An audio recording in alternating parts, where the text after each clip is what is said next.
Leremos um texto nas Escrituras que está no livro do Êxodo, capítulo de número 17.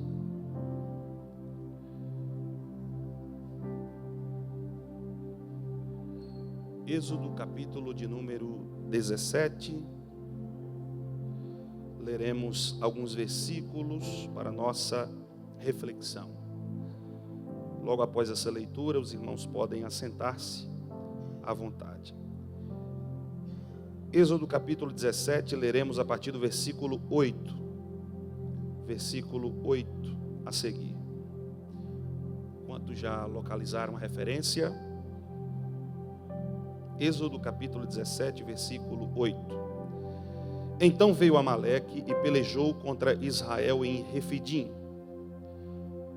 Por isso disse Moisés a Josué: escolhe-nos homens e sai a peleja contra Amaleque. Amanhã eu estarei no cume do outeiro e o bordão de Deus estará na minha mão. E fez Josué como Moisés lhe dissera, pelejando contra Amaleque. Mas Moisés, Arão e Ur subiram ao cume do outeiro. E acontecia que quando Moisés levantava a sua mão, Israel prevalecia. Mas quando abaixava a sua mão, Amaleque prevalecia. Porém as mãos de Moisés eram pesadas, por isso tomaram uma pedra e puseram debaixo dele, para que se assentasse sobre ela. Então Arão e Ur sustentaram as suas mãos, um de um lado, outro de outro, e assim ficaram as mãos de Moisés firmes até que se pôs o sol. E assim Josué derrotou os amalequitas e o seu povo ao fio da espada. Então disse o Senhor a Moisés: escreve isto para a memória num livro e relata-o aos ouvidos de Josué, que eu totalmente hei de riscar a memória de Amaleque de debaixo dos céus. E Moisés edificou um altar e chamou o seu nome: o Senhor é a minha bandeira. E você diz amém. Tome seu assento, por gentileza. Me dê a sua atenção por alguns minutos. Prometo que serei extremamente prudente no horário que me foi proposto, porém fiel àquilo que o Senhor propôs ao meu coração. Certamente o texto que nós lemos está estreitamente ligado a uma das fases da história dos filhos de Israel, a saber, o período chamado período do Êxodo. Somente este período, o período do Êxodo, compreende 3 fases distintas. A primeira fase é conhecida de todos nós como o período do cativeiro. A segunda fase é conhecida de todos nós como a fase da trajetória. A terceira fase é conhecida de todos nós como a fase das heranças ou a fase das conquistas. Ao observar as Escrituras, nós iremos perceber que estas fases estão muito bem delineadas nas referências do período do Êxodo. E logo que nós observamos as Sagradas Escrituras, iremos perceber que há um plano eterno, ou um plano da parte do Senhor nosso Deus, para que alguns propósitos sejam estabelecidos em relação ao povo que se chama pelo seu nome. Observando a Bíblia Sagrada, nós iremos atentar para o fato de que os filhos de Israel viveram aproximadamente 430 anos no Egito. Esta fase é chamada de fase do cativeiro. Este cativeiro perdurou estes anos, e durante estes anos os filhos de Israel viveram debaixo da autoridade do Egito e de sua liderança política. Sendo assim, os filhos de Israel, em dado tempo, foram subjugados às servidões egípcias, e segundo a história nos afirma, eles sofreram humilhações horrendas e terríveis. Os fardos que estavam sobre os seus ombros eram ainda mais multiplicados. Os chicotes estavam todos os dias atingindo a sua pele, pois os filhos de Israel estão debaixo de uma servidão terrível. Porém, foi neste contexto que Deus decidiu levantar aos filhos de Israel um libertador, a saber, Moisés. Quando Moisés recebeu de Deus as informações que seria o libertador dos filhos de Israel, está escrito que ele apacentava as ovelhas do seu sogro Jetro. Quando ele tem uma visão que foge dos padrões daquilo que é natural no deserto. Ele vê uma sarça que arde em fogo, mas não se consome. Na verdade, a sarça arder em fogo no deserto é muito natural. Porém, arder em fogo e não se consumir é o que chama a atenção de Moisés. Assim sendo, Moisés afirma que se viraria para aquela sarça para observar que maravilha seria aquela. E foi no meio deste episódio, durante este cenário, que ele recebe de Deus as informações com relação ao seu futuro e ao futuro de uma nação inteira. O próprio Deus lhe faz sabedor do que está acontecendo no Egito, dizendo que o seu povo está sendo subjugado, afligido, humilhado. Porém, Deus estava lhe dando o devido crescimento. Até porque a perseguição, as adversidades, as crises, os dias maus são uma oportunidade para crescimento e amadurecimento. E eu vou repetir: os dias difíceis, os dias maus, as adversidades são oportunidades de crescimento e amadurecimento. Logo, os filhos de Israel estão vivendo este dilema, este desafio, e Deus vai informar a Moisés. E a informação que Deus dá para Moisés é a seguinte: eu vi a pressão, ouvi as suas orações e desci a fim de livrá-los. Somente estas informações já seriam base e subsídio para uma excelente reflexão. E eu lhe provo. A primeira coisa que Deus disse para Moisés é: eu vi a pressão. Em outras palavras, os filhos de Israel estão de fato sendo subjugados, humilhados, e Deus levantaria Moisés para aliviar esta pressão. Até porque Deus não nos chamou para multiplicar a pressão, para fazer pressão, para pressionar alguém, para intensificar as dores. Deus nos chamou para aliviar a pressão. Eu não sei se você recebe esta palavra introdutória, mas eu quero declarar sobre a observação do texto que Deus não nos chamou para subjugar o povo. Deus nos chamou para aliviar os seus fardos, para cumprir aquilo que diz o Evangelho, aplicar o fardo de Cristo, que é leve e suave.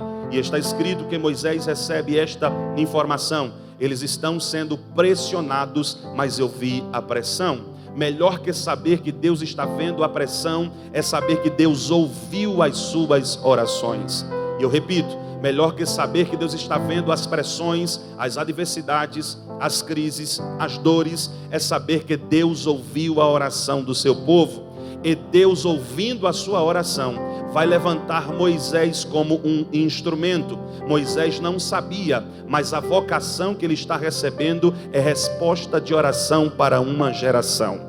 E eu repito isso para que você guarde no seu coração e não esqueça estas palavras. O ministério que Moisés está recebendo, a vocação que Moisés está recebendo, a instrumentalidade que Moisés está recebendo é resposta de oração para uma geração. Talvez muitos dos irmãos que aqui estão receberam de Deus uma chamada, uma vocação, um ministério, uma instrumentalidade, e nunca pararam para analisar que esta chamada, esta vocação, este ministério pode ser resposta de oração para uma geração. Eu quero lhe fazer entender, fazer-lhes sabedor, fazer-lhes conhecedores de que nem sempre o nosso ministério é para o glamour, nem sempre a nossa vocação é para o status, nem sempre a nossa vocação é para os aplausos. Na maior parte das vezes que nós recebemos de Deus uma vocação, é para que pessoas recebam um norte, é para que pessoas recebam um destino, é para que aqueles que estão perdidos sejam alcançados. E Deus disse para Moisés: eu ouvi as suas orações, e o que eu estou lhe entregando é resposta de oração para os filhos de Israel. Em terceiro lugar, Deus disse: eu desci para livrá-los. Ora, se Deus está levantando Moisés como instrumento libertador, por que razão Deus diria a Moisés que ele desceria para livrá-los? É porque na verdade Deus está abrindo os olhos de Moisés para o fato de que ele é apenas um instrumento. O agente do livramento ainda é o Todo-Poderoso. Eu repito porque alguém já entendeu e eu vou continuar para que os demais compreendam a verdade das Escrituras esta noite. Deus está dizendo para Moisés as seguintes palavras: você será um instrumento, o agente do livramento serei eu. Em outras palavras, é você que eu vou usar, mas a glória continua sendo minha. É você que eu vou usar, mas o louvor pertence a mim.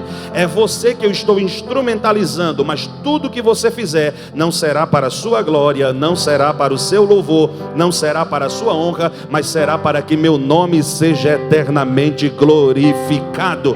Eu repito isso e aplico de forma mais completa para que você compreenda. Deus está falando com alguém aqui esta noite: eu vou te tomar em minhas mãos como instrumento, mas quando eu fizer a obra na sua vida, você saberá que tudo que está sendo feito é para a glória do Todo-Poderoso. Eu estou sentindo que nesta noite Deus há de entregar ministérios, vocações, instrumentalidade, não que alguém aqui não o tenha, mas para aqueles que estão desejosos, os céus hão de se revelar esta noite. Mas lembre-se, você será um sucesso, mas será para a glória de Deus. As portas estarão abertas diante de você, mas será para a glória de Deus. Alguém vai ser alcançado pelo que Deus lhe entregou, mas será para a glória do Todo-Poderoso. Quem pode louvar a Deus por isto? A segunda fase é a fase em que os filhos de Israel receberão a trajetória, viverão uma trajetória. E nesta trajetória eles vão peregrinar por aproximadamente 40 anos. Durante 40 anos os filhos de Israel peregrinaram no deserto depois da saída do Egito, e Deus os arrancou do Egito com mão forte.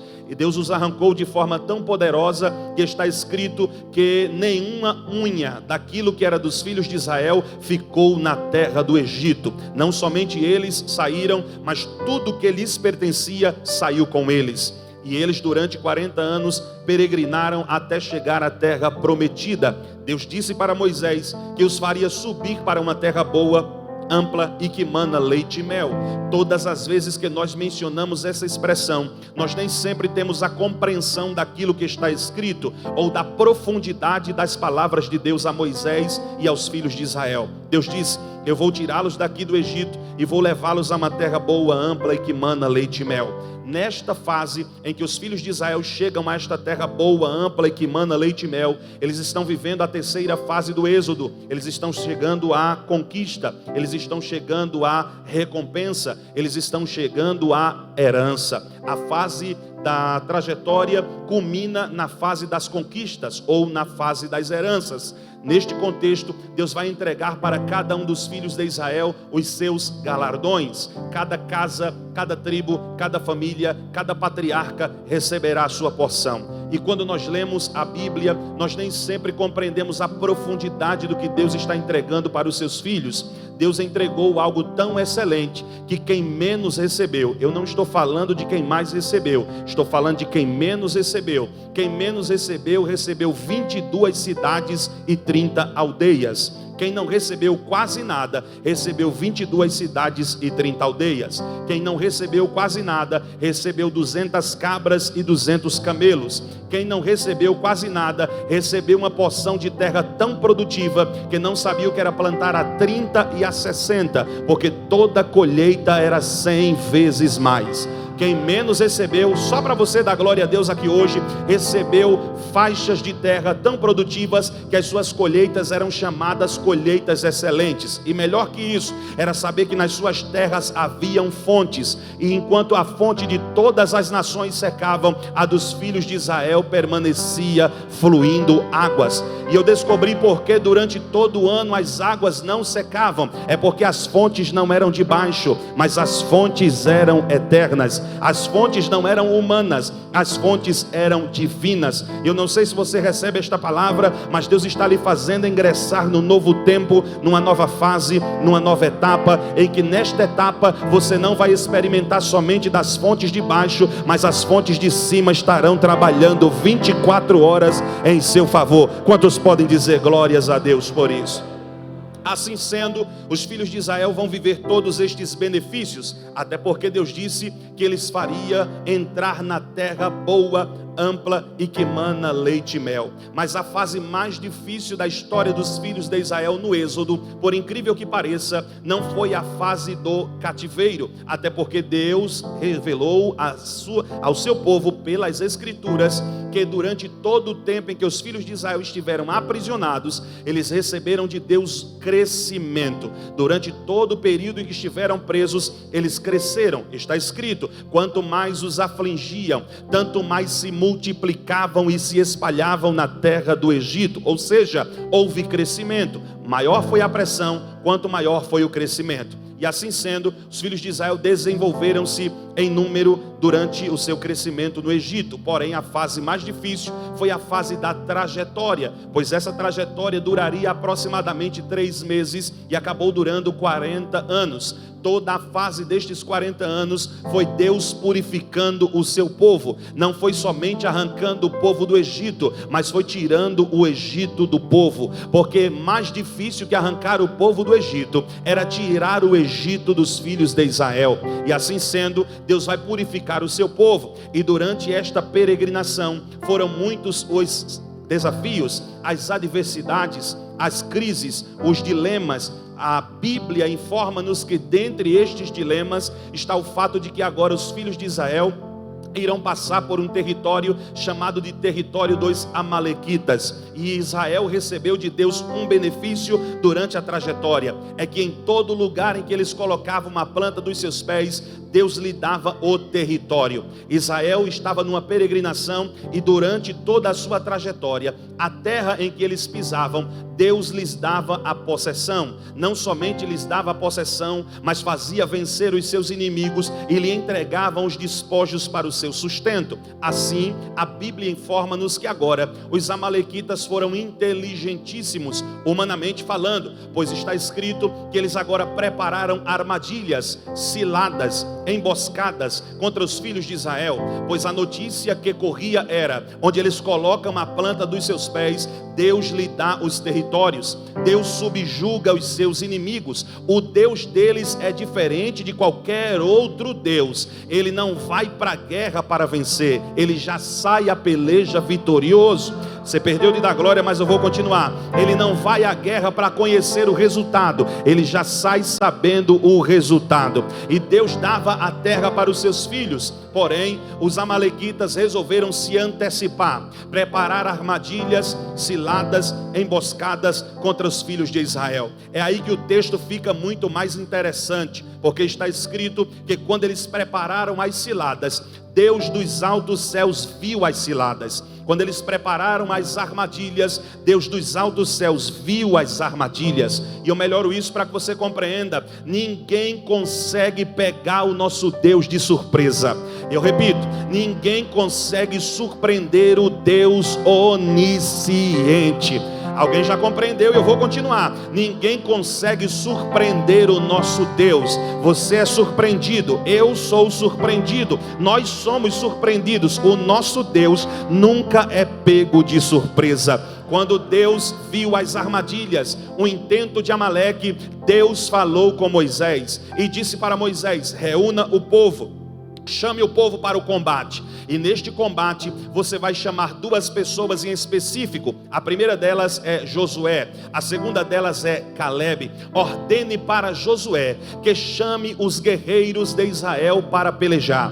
Ordene a ele que leve-os para o campo de batalha. Esse detalhe é fascinante. Deus está falando com Moisés, Moisés se reporta a Josué e Josué vai se reportar aos soldados. E isso aqui é fantástico e é um contraponto à nossa geração, porque parte da nossa geração desaprendeu, ou na verdade nunca aprendeu o que é hierarquia. Se Deus respeita a autoridade, se Deus respeita a hierarquia, o desejo de Deus é que a nossa geração volte a respeitar hierarquia. E eu repito até você entender e dar glória a Deus: boa parte da nossa geração já não respeita mais hierarquia, já já não respeita mais a autoridade. E se Deus está respeitando a autoridade, quem sou eu para não respeitá-la? Deus poderia se reportar a Josué, Deus poderia se reportar aos soldados, mas a autoridade da liderança estava sobre Moisés. Deus fala com Moisés, Moisés a Josué, Josué aos soldados. Só que fato é que quando Josué ouve as palavras de Moisés, ele precisa ir em busca destes soldados. E eu me impressiono com as informações que o texto nos dá, por mais que estejam implícitas no seu contexto. E quais são as informações? É que o nome dos guerreiros nunca apareceu. E eu vou repetir: o nome dos guerreiros nunca apareceu. Isso aqui é uma lição fantástica para a nossa geração. Nós estamos vivendo a geração da mídia, nós estamos vivendo a geração dos holofotes, nós estamos vivendo a geração da fama, nós estamos vivendo a geração que deseja a fama e deseja o reconhecimento. Só que o que eu acho interessante é que os guerreiros estão prontos para a guerra, estão à disposição de Josué, mas o nome de nenhum deles irá aparecer, porque guerreiro que é guerreiro não deseja que seu nome apareça, mas que o rei seja honrado. Vou repetir: o guerreiro que é guerreiro não deseja que seu nome seja lembrado, mas que o nome de quem é o Senhor dos exércitos seja lembrado. Isso aqui é uma lição para a nossa geração. Qual? Não corra atrás de nome, porque o nome que está sobre todos os nomes é o nome que deve ser lembrado. Pastor, ninguém lembra do meu nome. O seu nome não precisa ser lembrado. Pastor, meu nome nunca é citado. Seu nome não precisa ser citado. Se o nome do Senhor dos exércitos for honrado, o nome dele será glorificado e a bênção será entregue a todos nós que estamos em guerra. Quem pode dizer glórias a Deus por isso?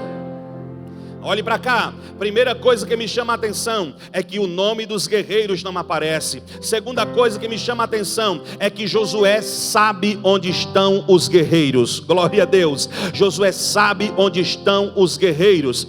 Terceira coisa que me chama a atenção: eles sempre estão prontos para a guerra.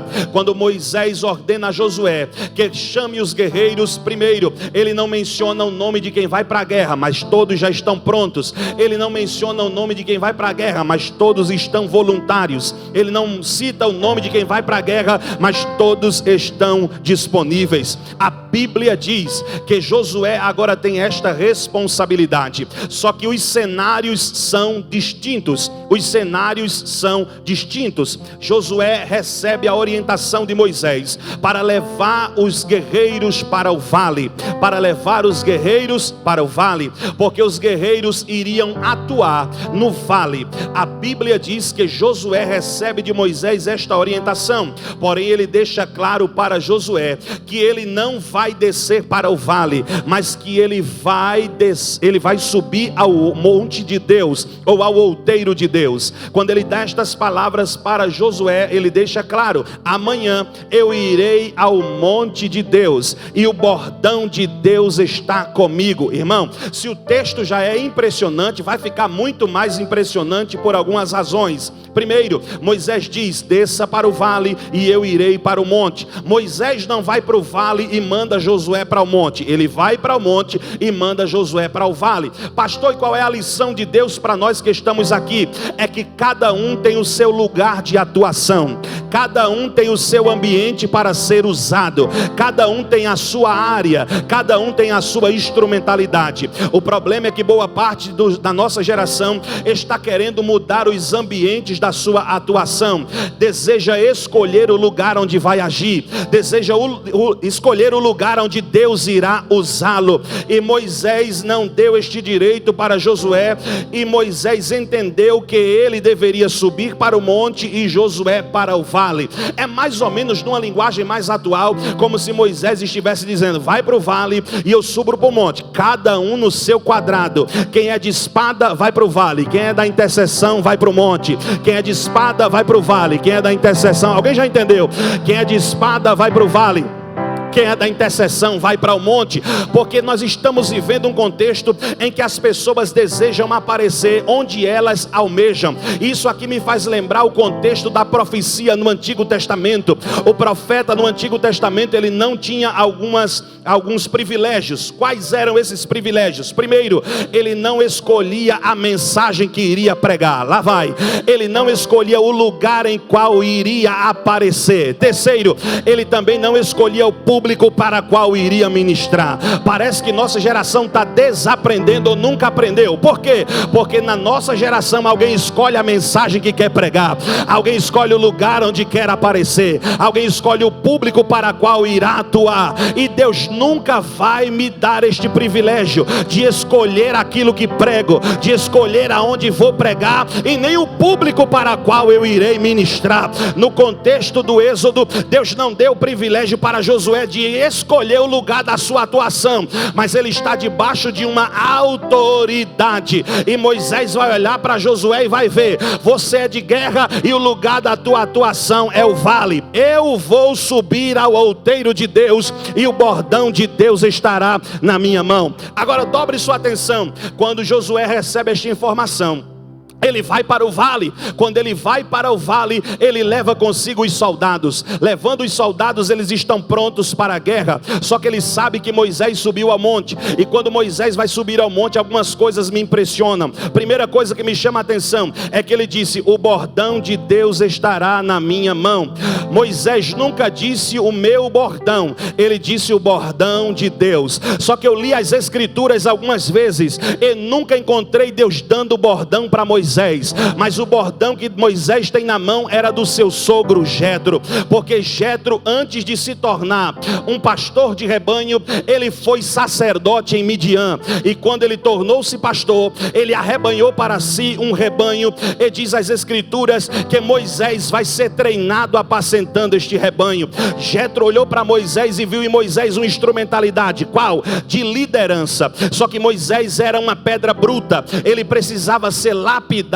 E como é que Moisés vai ser lapidado? Apacentando o rebanho de Jetro. E a pergunta que eu fiz é: por que Deus não deu um rebanho para Moisés? Por que Deus não deu um rebanho para Moisés, mas fez ele apacentar o rebanho de Jetro? A resposta é simples. Moisés, depois de apacentar o rebanho de Jetro, vai apacentar os filhos de Israel. E se os filhos de Israel não são seus, ele não pode ser treinado naquilo que é dele. Ele tem que ser treinado naquilo que é de outra pessoa. Então Deus vai ensinar a Moisés, apacentando as ovelhas de Jetro, para ele entender: o rebanho de Jetro não é seu, o rebanho de Jetro não é seu. O bordão está com você, mas o rebanho não é seu. O bordão está com você, mas o rebanho não é seu. E eu vou repetir até você entender: o bordão está com você, mas o rebanho não é seu. Aí quando Moisés vai pastorear os filhos de Israel, Deus também permitiu que ele tivesse um bordão, mas a lição era a mesma: o bordão está com você, mas o rebanho é de Deus. O rebanho está com você, mas o bordão é de Deus. Pastor, Deus não dá rebanho para pastor? Não, Deus dá pastor para o rebanho. Deus não dá cajado para pastor? Não, Deus dá pastor que tem cajado para o rebanho. É por isso que o bordão não é de Moisés, mas o bordão era de Deus. Mas como, pastor, se o bordão era de Jetro? Jetro, antes de ser pastor, já era sacerdote, e ele passou a autoridade sacerdotal para Moisés, porque a autoridade você não compra. Lá vai. A autoridade você não compra. Lá vai. A autoridade você não compra. A autoridade ou você recebe ou você herda. E a autoridade não é imposta, a autoridade é reconhecida. Autoritarismo é imposto, a autoridade é reconhecida. Quer reconhecer quem é autoritário e quem tem autoridade? É que o autoritário manda fazer e ele diz: eu sou pastor. Mas quem tem autoridade diz: eu faço e você aprende comigo. Eita glória! Quem tem autoritarismo usa a imposição, a pressão, a humilhação. Mas quem recebeu a autoridade é reconhecida para a glória de Deus. Eu não sei se você recebe, mas levante uma das suas mãos ao céu, porque eu quero continuar a pregação. Levante uma das suas mãos ao céu, se você puder. Coloque a mão no ombro de alguém e diga: a autoridade que Deus está lhe confiando, ela será reconhecida. Eu vou falar até você abrir a boca e dar glória a Deus. A autoridade que Deus está lhe entregando, ela será reconhecida. Não precisa mostrar credencial, não precisa mostrar filiação, não precisa mostrar partidarismo. A unção de Deus vai ser derramada sobre você e a glória dele vai refletir no teu rosto. Quem recebe esta palavra, levante a mão. Glória a Deus. Aleluia. Aleluia. Moisés diz: o bordão de Deus estará comigo. Repita comigo: o bordão de Deus. Mais chique, diga: o bordão de Deus estará comigo. Aí olha o que o texto diz. Ele diz: o bordão de Deus estará comigo. Só que Moisés não vai só. Aleluia. Moisés, vou usar uma linguagem mais atual, no uso das suas atribuições, podia dizer: eu vou só. Mas Moisés vai me dar uma lição. Qual, pastor? Sozinho nós não fazemos nada. Sozinho nós não podemos nada. E o que é que Moisés está ensinando para nós aqui? Que liderar é reconhecer a instrumentalidade de outros. Há um desafio terrível na nossa geração. Qual? Quem lidera reconhecer a instrumentalidade de quem lhe auxilia. Meu Deus. Irmãos, eu digo isso com muito temor. Eu sou pastor de igreja. Eu não estou brincando de pregar. Eu vim aqui trazer uma palavra de Deus ao seu coração. E eu sei que Deus está falando com alguém aqui essa noite. Ele vai olhar para Ur e Arão e vai convidá-los a estar com ele, para auxiliá-lo. Glória a Deus. E ele sobe ao monte, ao cume do outeiro. Detalhe: seria mais fácil exemplificar isso tipificando a nossa geração. Nós só convidamos gente para nos auxiliar enquanto nós estamos numa trajetória de descida. Porque enquanto descemos, nós precisamos de auxílio. Mas é difícil demais pedir auxílio quando se está subindo. Vou falar de novo. É mais fácil pedir ajuda quando desce ou quando sobe? O texto diz que Moisés olha para eles e diz assim: eu vou subir, mas não posso só. Eu estou subindo, mas estou levando alguém comigo. Porque a grandiosidade de quem lidera não é ter gente do seu lado enquanto desce, é carregar gente consigo enquanto sobe. Moisés vai levar os seus dois companheiros, Ur e Arão. E agora a coisa vai ficar mais chique e você vai dar glória a Deus a partir de agora. Quando ele chega no alto do monte, Josué, Caleb e os soldados estão no vale. Moisés vai estender as mãos sobre os soldados, vai estender as mãos sobre os guerreiros, vai estender as mãos sobre Josué e Caleb. E a Bíblia diz que enquanto Moisés estendia as mãos, os filhos de Israel prevaleciam. E olhe para cá. Sabe por que eu me apaixonei por esse texto? Pelo fato de que quem está lá embaixo não sabe nada do que está acontecendo lá em cima, mas quem está lá em cima vê tudo o que está acontecendo lá embaixo. Aleluia. Alguém já entendeu, mas vou continuar. Quem está lá embaixo não vê nada do que está acontecendo lá em cima, mas quem está lá em cima vê tudo o que está acontecendo lá embaixo. E detalhe, é quem está embaixo que estende a mão ou quem está em cima? Mas quem está embaixo está colhendo os frutos das mãos estendidas de Moisés. Obrigado, minha irmã. A senhora é uma bênção, viu?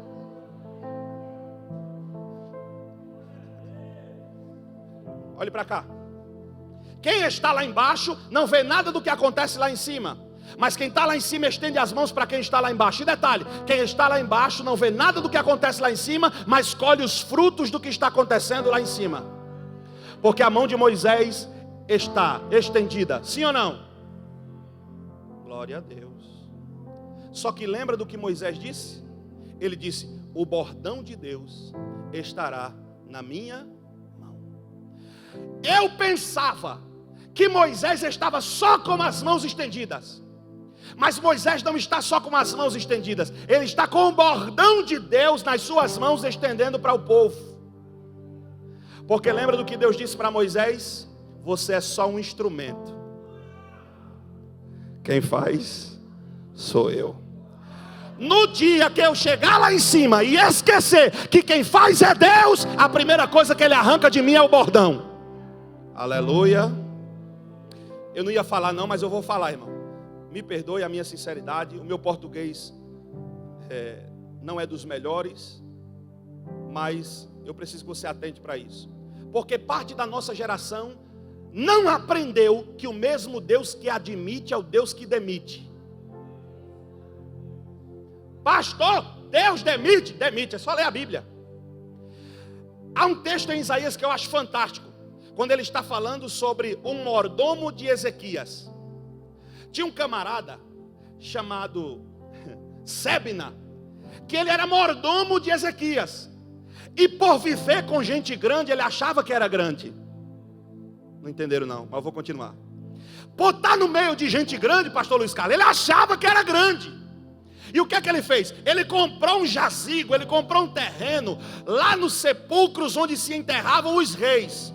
E ele fez alguma coisa demais? Se eu tiver condição de comprar um terreninho lá para colocar a carcaça velha lá dentro, no melhor cemitério da cidade, no melhor parque da cidade, no melhor cemitério, eu coloco lá.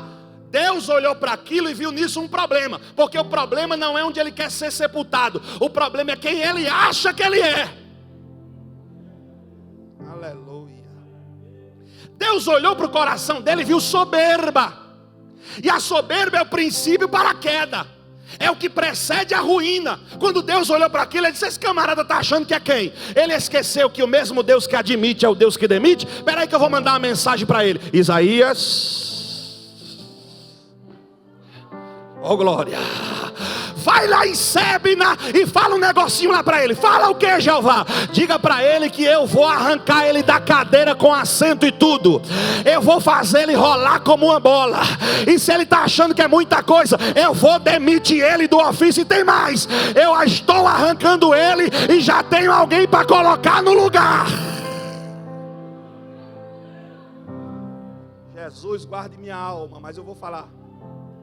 O problema é que a gente acha que Deus não demite. Deus admite, mas também demite. Porque senão a gente cria no coração um sentimento de soberba, achando que é muita coisa, achando que é a última bolacha do pacote, que é a última Coca-Cola do deserto, que é o último sacolé da praia. Irmão, deixa eu lhe dar uma palavra aqui. Se não for a graça de Deus, você está quebrado, destruído. Eu vou melhorar para ver se alguém vai dar glória. Se não for a graça de Deus, nós estamos perdidos. Eu não estou aqui porque sou bom. Talvez tinha gente melhor do que eu para estar aqui, mas eu estou aqui por graça, bondade, misericórdia. Você está aí por graça, bondade, então se alegre pela misericórdia e reconheça que o que você tem não é seu, é de Deus. Deus disse: eu vou assinar a tua demissão. Se tu brincar, eu te arranco da cadeira com assento e tudo. Irmão, porque tem um problema aí que está surgindo no nosso meio, que é o amor pela cadeira. Tem gente que está achando que na vida tem cadeira cativa, que no ministério tem cadeira cativa. Irmão, Deus arranca do assento com cadeira e tudo.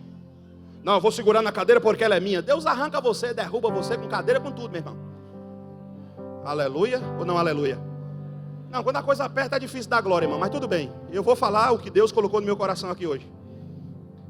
Ele demite e diz: para tu saber o que eu faço com você, o que você quer, o que eu quero, eu vou te fazer rolar como quem faz rolar uma bola.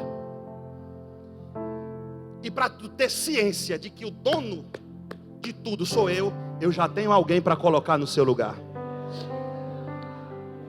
Posso lhe dar uma palavra? Você pode ser PhD, mas ninguém é insubstituível. Você pode ser famoso, ninguém é insubstituível. Você pode ser grande, mas maior que você é Deus, ninguém é insubstituível. Esse problema não é atual, mas isso é muito antigo. Tem gente que está achando que isso é atual, isso é antigo demais. E a Bíblia diz que Moisés está com o bordão de Deus estendido para o povo. E lá embaixo o povo está colhendo os frutos da intercessão de Moisés. E eu vou dar uma palavra para você que exerce função de liderança na igreja. No dia que você parar de interceder por quem é liderado por você, se prepare para ver o circo pegar fogo. Agora, todas as vezes que você estender as mãos para interceder por quem você lidera, você verá a glória de Deus no meio do povo. Ela estende a mão, só que olhe para cá. A briga está grande lá embaixo. Espada que vai, espada que volta. É gente morrendo. E lá em cima está Moisés com o bordão de Deus na mão e a mão estendida. E lá embaixo o povo vencendo.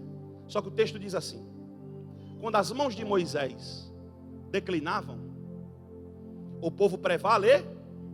Sim ou não? Não, irmão, você leu comigo. O povo era subjugado, o povo começava a perder. Só que olhe para cá, o texto vai explicar porque as mãos de Moisés declinavam. E quem não pegou nada até agora vai pegar a partir de agora. O texto diz: as mãos de Moisés eram pesadas. A pergunta é simples, irmão, não precisa de muita coisa não. Mão pesa? Sim ou não? Não. Mas o texto diz que o bordão de Deus estava na mão de Moisés. Então o que pesava não era a mão de Moisés. O que pesava era o que Moisés tinha nas mãos. Vou falar de novo que alguém já entendeu. O que pesava não era a mão de Moisés. O que pesava era o que estava na sua. Quando o peso do bordão superava as forças de Moisés, as mãos de Moisés começavam a declinar. E lá embaixo vinham os resultados. O povo começava a perder. Só que o texto vai me dar uma informação preciosa. Qual a informação? O texto diz assim: Ur e Arão se posicionaram. Fazendo o que, pastor? Ur segurou em uma das mãos, Arão segura em outra das mãos, e ambos levantam as mãos de Moisés. A pergunta é: por que eles não tomaram o bordão na mão?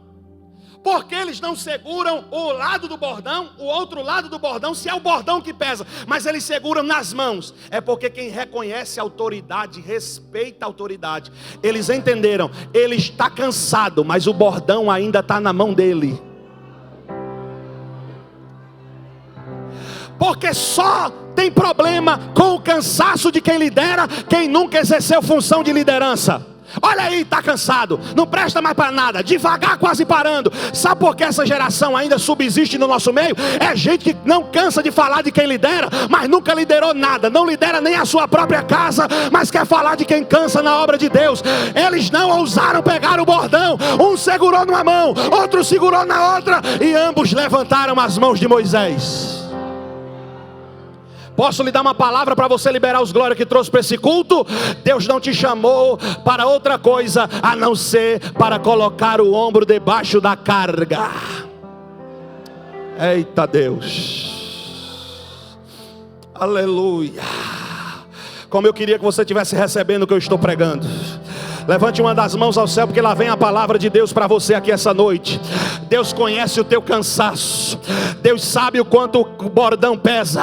Deus sabe o quanto exercer autoridade na igreja pesa. Só que fala Deus na minha boca nessa casa, dizendo para você: eu sempre vou ter um Ur para colocar do teu lado.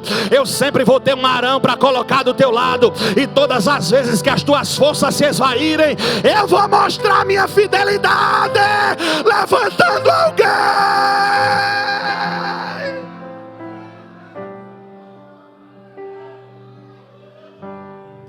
Eu estou sentindo Deus nessa casa de oração. Há alguém nessa noite que pode adorar a Deus por 30 segundos. Há alguém que pode encher o seu coração de gratidão, porque Deus está colocando um Ur do teu lado, Deus está colocando um Arão do teu lado, Deus está mandando reforço. Irmão, eu estou sentindo vontade de liberar essa palavra para alguém que veio aqui receber. Eu conheço as tuas dores, as tuas fragilidades, o teu cansaço, que tu já pensou em parar, que tu já pensou em retroceder, que veio para aqui dizendo: se Deus não falar comigo, eu vou entregar a congregação, eu vou entregar o departamento, eu vou entregar o ministério. Só que Deus está falando nessa casa através da palavra: se prepare, porque você não vai parar. Eu vou plantar gente na tua vida que vai ser um U, que vai ser um Arão, e as tuas mãos vão ficar firmes para a glória de Deus.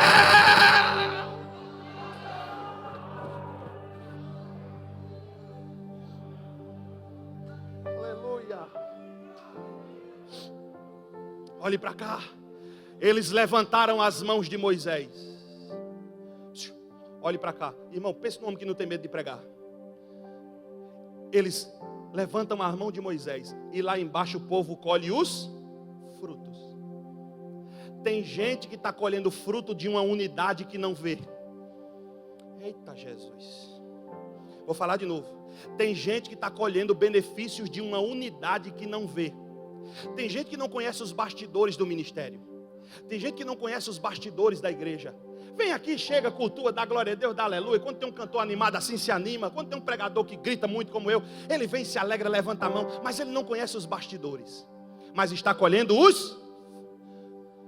Assim como se não houver unidade, existem frutos. Só que são frutos maus. Só que o texto diz que eles seguram as mãos de Moisés. E sabe o que é que eu acho lindo? É que eles seguram as mãos de Moisés, e o texto continua dizendo que as mãos são pesadas. A pergunta é: por que o peso não alivia? Mas o fardo continua o mesmo. O fardo continua o mesmo, porque se Deus aliviasse o fardo, talvez U e Arão iriam dizer assim: as mãos só estão em pé porque nós estamos sustentando. Porque tem gente que tem esse sentimento: o que seria de Moisés se não fosse nós? Se a gente sair daqui, acaba por Moisés. Irmão, de vez em quando eu viro profeta, tá? Se a gente sair daqui, acaba tudo, irmão. Fecha. Não vai andar, não vai fluir. Aí Deus não alivia o fardo, mas permite que você sinta o peso do fardo. E me permita a colocação, eu falo isso com muito temor. Na nossa geração está se multiplicando o número daqueles que falam de igreja, que falam de ministério, que falam de convenções, que falam de liderança. Mas você já percebeu que nenhum destes que falam sentiu o peso do bordão? É gente que se tornou especialista de falar de pastor, mas nunca dirigiu nem a casa dele. É gente que fala mal de quem lidera, mas nunca liderou nem a própria vida.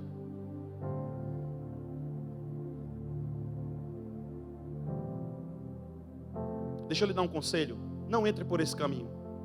Se você não conhece, fique quieto. Vou usar uma linguagem paraibana, porque eu sou paraibano. Fique na sua. Se envolva não. Eles seguram do lado, e as mãos de Moisés ficam firmes. Só que o bordão é pesado. Pode ter 10 segurando, irmão, o bordão continua. Eles são muito inteligentes. Por quê? Porque agora eles vão tomar uma atitude. Eles disseram: se daqui a pouco a gente não tiver força para segurar, vai arriar a mão de todo mundo. E sabe o que é que o texto diz? É que eles assentaram Moisés numa pedra. Repita comigo: eles assentaram Moisés numa pedra. Mais alto, diga: eles assentaram Moisés numa pedra. Pastor, que pedra é essa? Paulo vai escrever aos Coríntios e ele diz assim: todos beberam da mesma bebida espiritual, e essa bebida quem dava era uma pedra. E não me pergunte como essa pedra andava, porque essa pedra seguia os filhos de Israel. E essa pedra é Jesus Cristo. Não se assuste, essa pedra que eles sentam Moisés aqui, é a pedra que seguia. Aleluia. Mas a pergunta é, se a guerra é no vale e não no monte, por que a pedra não aparece no vale, mas a pedra aparece no monte? É porque quem tem o bordão de Deus não está no vale. Quem tem o bordão de Deus está no monte. Pastor, quem está no vale cansa como quem está no monte. É verdade. Porém, as forças de quem está no vale dependem da intercessão de quem está. Está escrito. Aí Cristo aparece lá como uma pedra. E o texto diz que eles sentaram Moisés. Eles sentaram Moisés na rocha. E não se assuste com o que eu vou lhe dizer. Moisés está fraco. Mas a fraqueza de Moisés não mudou a natureza da pedra. Só que a força dessa pedra renovou o Moisés. Porque está escrito: ele dá força para o que está cansado. Eu estou sentindo Deus aqui. E ele multiplica as forças de quem não tem nenhum vigor. Oh, como eu queria que você estivesse entendendo o que eu estou pregando. Moisés está fraco, mas a pedra é forte. A fraqueza de Moisés não mudou a natureza da pedra, mas a natureza da pedra alterou as forças de Moisés. E o texto diz que desde amanhã até o final da tarde, as mãos de Moisés, Hur e Arão ficaram firmes. Vou lhe dar uma palavra aqui para você liberar os glórias que trouxe para esse culto. Você só está de pé até hoje porque Ele todos os dias renova as tuas forças. Por você já tinha parado, já tinha recuado, já tinha entregue, já tinha renunciado, você já tinha saído da igreja, já tinha mudado de denominação para uma que ninguém te conhece, para sentar no último banco e não participar mais de nada. Só que você não consegue, porque toda vez que a tua fraqueza se apresenta, se cumpre aquilo que Jesus falou para Paulo: o meu poder se aperfeiçoa nas tuas fraquezas. Levante uma das suas mãos se você pode, por favor. Só quem trouxe mão para a igreja, levante a mão mais alto que você pode. Coloca a mão no ombro desse crente, desse irmão, dessa irmã que está do seu lado e diga: você vai continuar firme, porque a força da rocha está te renovando. Você vai continuar firme, porque a força dele está te sustentando. Pastor, pensei que era pela minha força. Nunca foi a tua força, sempre foi a força dele. Pastor, pensei que era a minha habilidade. Nunca foi tua habilidade, sempre foi a força dele. Levante a mão para adorar quem trouxe mão, porque enquanto você adora, ele te renova.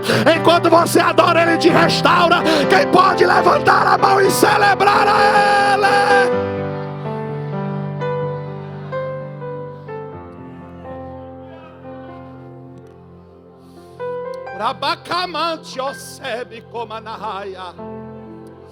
Você pode adorar a Deus por 30 segundos. Você pode desfrutar da presença que está entre nós aqui. Eu sinto que Deus está renovando alguém aqui esta noite. Você chegou aqui fraco, abatido, cabisbaixo, a ponto de parar, a ponto de retroceder. Só que o céu está falando nessa casa, está dizendo: enquanto você me adora, eu te renovo. Enquanto você me adora, eu te renovo. Enquanto você me adora, eu te dou ânimo. Recebe essa injeção de ânimo na tua alma, para você ficar de pé com a mão erguida, fazendo a obra. Há uma geração que depende da autoridade que eu coloquei na tua mão.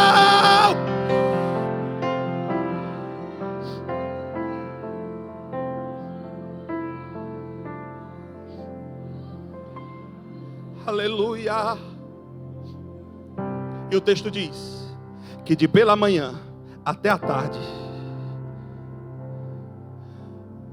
os filhos de Israel venceram os inimigos. Só que olhe para cá que eu parto para a conclusão. O texto vai me dar uma informação preciosa. Qual? A guerra foi vencida. Repita comigo: a guerra foi vencida. Mas olha que informação maravilhosa. O texto diz assim: e disse o Senhor a Moisés: escreve isto num livro Escreve isto aonde? Ok. Irmão, Deus é fantástico. Escreve isso num. Só que olha a outra palavra que ele dá para Moisés. E relata aos ouvidos de Josué. Josué não sabe nada do que está acontecendo, pastor Arão, em cima do monte. Quando Josué chegar para contar a Moisés os feitos do vale, Josué vai dizer assim: Moisés, você não sabe o que aconteceu. Rapaz, nós arrebentamos, virou tudo. Pensa num negócio que deu certo. Nós quebramos todo mundo, arrebentamos com os inimigos, colocamos todo mundo por debaixo dos nossos pés. Deus deu vitória para nós. Nós somos demais. Olha o que Deus disse para Moisés: escreve num livro. Antes de Josué chegar aqui, já escreve logo, que é para não correr o risco de Josué chegar aqui pensando que foi ele que fez alguma coisa. E quando ele chegar aqui todo alegrinho, animadinho, dizendo assim: quebramos tudo, foi forte, você vai dizer para ele: deixa eu te contar uma historinha aqui. Enquanto tu estava no vale,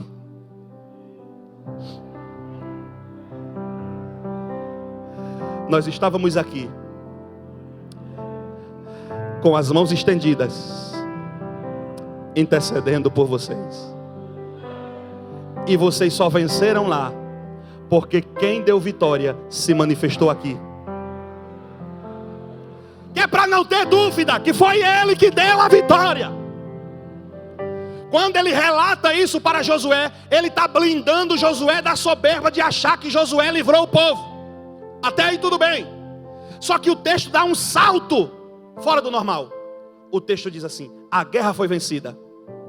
Só que quando a guerra foi vencida, se o texto terminasse aqui, estava todo mundo alegrinho, contente, satisfeito, dando glória a Deus. Quem aqui não quer vencer a guerra? Só que Moisés diz assim: nós só não podemos esquecer de uma coisa: de adorar quem deu a vitória. O que é que a gente faz? O texto diz: e Moisés edificou um altar,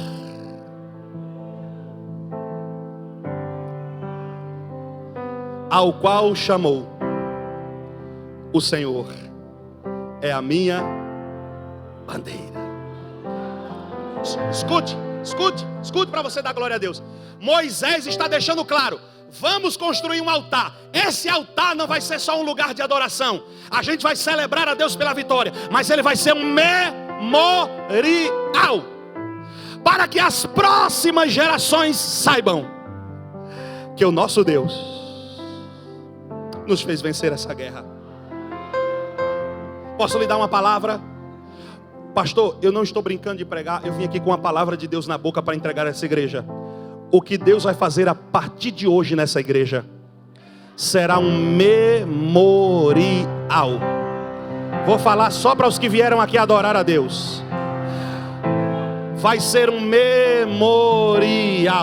Pastor, e por que o memorial? Para que todos lembrem: a guerra foi vencida e o altar continua de pé. A guerra foi vencida e o altar continua de pé. Dá para você repetir isso comigo? A guerra foi vencida e o altar vai continuar de pé. A guerra foi vencida e o altar vai continuar de pé. Eu quero liberar essa palavra para você adorar a Deus. As guerras desta igreja serão vencidas. E tem uma coisa: o altar vai continuar de pé, porque o Deus desse altar é o Deus dessa igreja. Dá para você levantar a mão?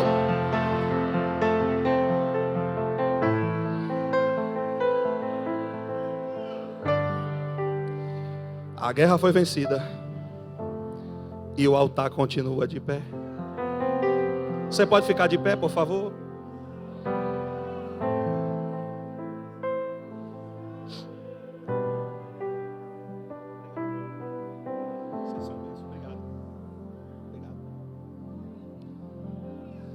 Sei que você já fez isso bastante hoje, mas eu tenho 3 minutos para encerrar. Segure na mão de alguém que está do seu lado, porque nós vamos celebrar a Deus, ao Deus que dá vitória e sustenta o altar de pé. Nós corremos o sério risco de sermos vitoriosos em todas as áreas, e às vezes o altar está derribado. E para mim a pior derrota de alguém é vencer na vida sem altar com Deus. Moisés deu uma lição para nós: nenhuma vitória é melhor ou maior que a vitória de todos os dias manter o altar de pé.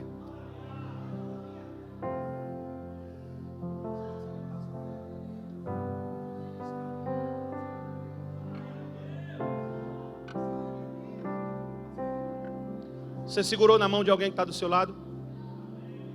Nós iremos fazer uma oração, os nossos irmãos vão louvar a Deus, e o Senhor vai continuar sendo glorificado entre nós. Segure na mão de alguém que está do seu lado. Você vai orar por essa pessoa que está do seu lado, para que a guerra dele seja vencida e o altar continue de pé. Você pode fazer isso? Vamos orar. Senhor nosso Deus, toma a vida dos meus irmãos nas tuas mãos. A tua palavra foi transmitida, pregada. Eu creio que o Senhor tem feito grandes obras entre nós, e tu has de glorificar o teu nome na vida dos teus filhos. O que está acontecendo aqui essa noite de celebração, essa noite em que estamos celebrando ao Senhor pelo 68º aniversário dessa igreja, aniversário do templo, isso será um marco para a vida dos teus filhos. Existem guerras sendo travadas, mas o Senhor é aquele que tem dado vitória. Mas melhor que ter vitórias é ter o altar de pé. E eu creio que o Senhor está renovando a tua igreja, está enchendo os teus filhos do Espírito Santo, está movendo as águas esta noite, está fazendo obras sobrenaturais, está fazendo obras interiores, está renovando aquele que está fraco, dando força para quem não tem vigor. E eles sairão daqui, Senhor Deus, deste aniversário do templo, dizendo: a guerra está sendo vencida e o altar continua de pé. A guerra está sendo vencida e o altar continua de pé. A guerra está sendo vencida e o altar...